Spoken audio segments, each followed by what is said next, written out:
If you need to turn off your iPhone without the touchscreen, there are certain buttons that you can press to force turn it off instead of restarting it so it'll be shut down. Let me show you how it works. What you're going to do on here is you're going to use the volume up, volume down, and side button, but instead of a forced restart, we're going to completely shut it down. So I'll show you how that works. So I'm on here, I'm going to press volume up, volume down, and then press and hold this side button. Now I'm going to hold that side button until my iPhone goes completely black, even though it says slide to power off. And then when it goes black, I'm going to start to press the volume up. You'll be able to see it will go through the process of showing the Apple logo after a few seconds.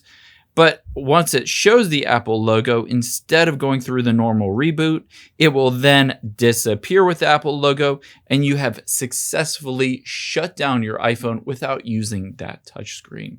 If you enjoyed this video, check out this video over to my right to learn more about your iPhone. Thanks, guys.